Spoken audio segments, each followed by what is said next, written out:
Okay, we lost power, but we're here to continue our discussion on the Ten Commandments being taken out of our school. Now, I believe, and this is just me, I'm a little enthusiastic about things, but I believe that it is true that one person can change everything.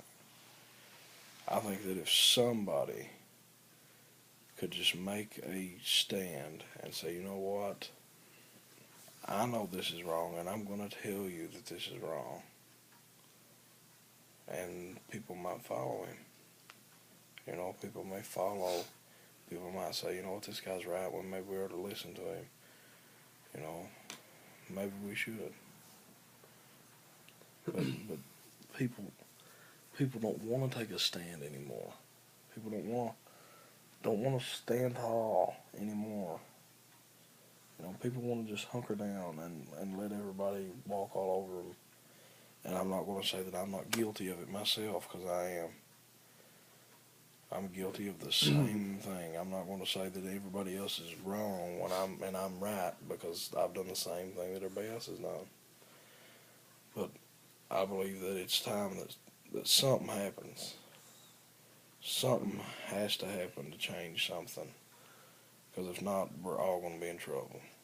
There's no doubt about that. We do need religion back, and we need it back fast. Like, I'm sure you all have,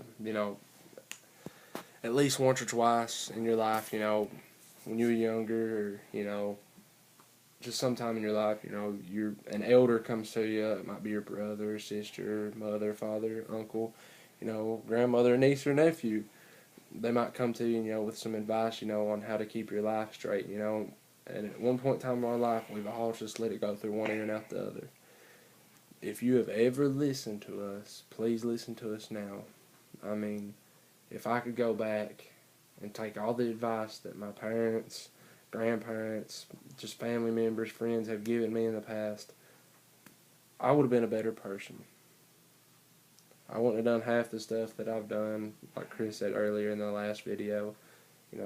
I've done some bad things and I regret it, but I ain't gonna lie, at the same time, at one point in my life, that was something I wanted to do.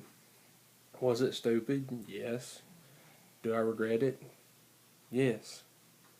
When people say they don't regret the stuff they do, it's a lie. Sometimes, you might get your occasional few, but in the end, if it's something bad that you've done and you believe in God and He steps into your heart and you allow Him to step into your heart, then you're going to feel that regret sooner or later. It's happened with us. It happened with you. We're not trying to force, like, Chris said again, we're not trying to force our religion on nobody. We just want you to please, please listen to us. Just please listen to us.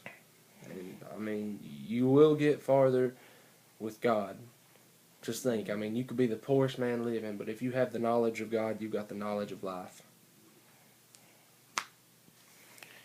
I'll give you a story. An example of God. Okay, I'm pretty sure that anybody who watches this that's ever had a baby knows what thrash is. You have to. It's milk, or it's like a fungus, really, is what it is, that can get caked on the tongue of a baby, or get caked on the tongue of anybody, really, and it's painful. My son, he got thrash from chewing on a brush, and that milk got caked on the back of his tongue really, really bad, and it almost covered his whole tongue. And he couldn't sleep, he couldn't eat, it was painful.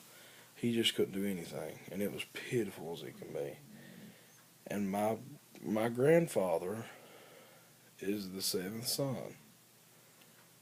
And the seventh son has the healing power to heal thrash. A lot of people don't know that. A lot of people don't believe that. But I've seen it. I've seen it with my own two eyes. My grandfather took my son and blew into his mouth. And the next morning his thrash was going away. It usually takes a week for thrash to even start to go away. It started going away that morning. By the next morning, it was gone. And I asked him, I said, Papa, I said, how in the world do you do that? He said, it's the Lord. He said, there is no me to it. He said, this is God. This is all God. And I believe that. Because I've seen it with my own two eyes. But it's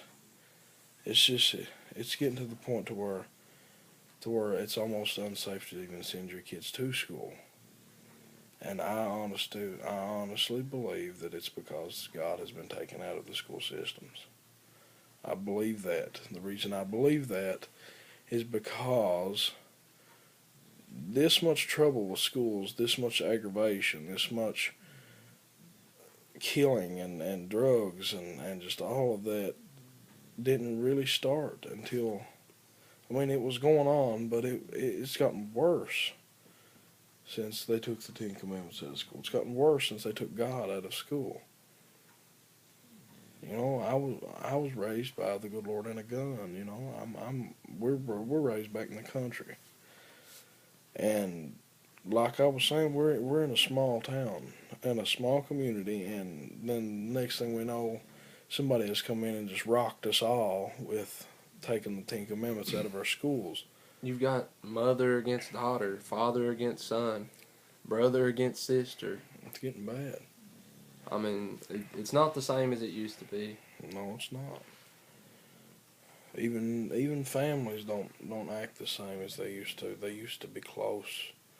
Seems like everybody's just drifting away from everybody now. And I mean, that's one of the signs of apocalypse. I believe if somewhere in the Bible, I mean, I'm not reciting it word for word because you're not supposed to do this, but somewhere in the Bible, it says one of the signs is, you know, father will be going against son, son will be going against father. Does it not, you know, mention something like that? And I mean, the end of time, it is near. I mean, I don't know when, you know, you got all these false prophets saying, you know, the world's going to end and everything. There ain't but one person that knows, and that's God, and I'm sure everybody out there that believes knows that. But the fact of the matter is, well, I'll put it to you this way. Let's see here. Let's talk about Bible verses. I have a favorite Bible verse. My favorite one is Romans 12:2, do not conform. What that means is, you know, since I've, you know, had more knowledge and stuff and realized what the Bible means more, a little bit better and everything, do not conform means, like, don't fall to your knees with everyone else. Don't do what they're doing just because they're doing it. Like, you know, get high, you know, come on, man, let's go do it, you know. Your mind will be telling you, you know, let's go do it. Your body will be telling you to go do it. But, you know, the Lord will still be there whether you do it or not. But, I mean, to me, I think that it's a letdown to, you know that you're doing something bad and you do it anyways. But, I mean, the straight fact of the matter is just don't conform. Don't do, I mean, just to fit in. You don't have to have friends just to smoke pot, you know. If they don't like you for who you are, then don't do, you know, don't hang out with them. Just, you know, be yourself.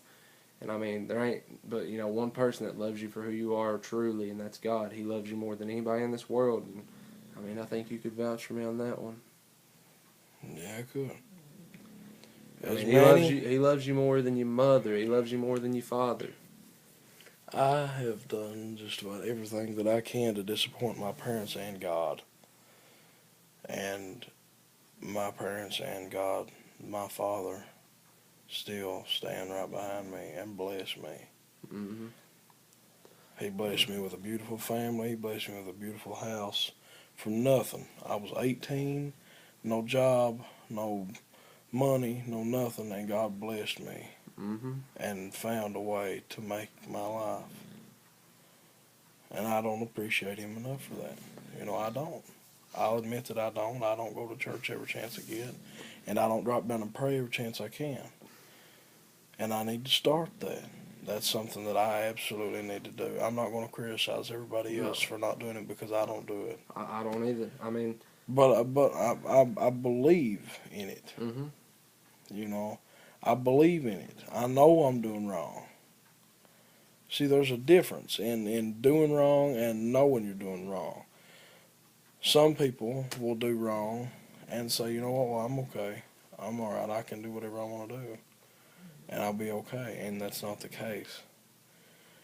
You do wrong and you know you're done wrong, Mm-hmm. then that's okay. Yeah. Because you know you've done wrong. And you feel that you've done wrong. When you feel that you've done wrong, that's the Lord, stepping in and saying, When you can do wrong and feel bad and for it.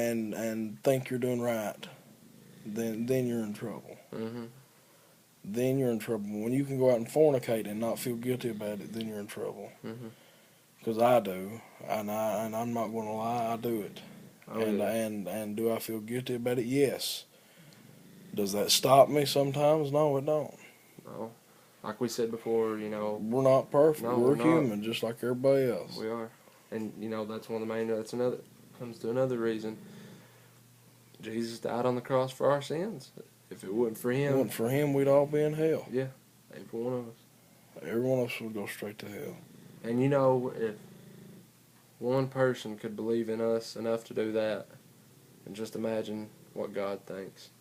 He gave his son, his only begotten son, for our sins. So, He said, "Forgive them, for they know do you not think what they my do." father would give me up for people sinning? No, he wouldn't. I mean, I know he wouldn't. I know my dad loves me. Would your dad do it? No, No. I doubt I mean, that takes a deep love, and if God chose, that takes the deepest of love. it does. And if God chose humanity, if it proves, I mean, what more can it prove to you? I mean, how much more can God prove it to you? He loves us. This probably concludes our video. It's going on about close to 12 minutes now. Check in with the next one. We're going to be reviewing over the 10 Commandments. Well, there will be more videos on this discussions, and there will be more discussions yet to be heard.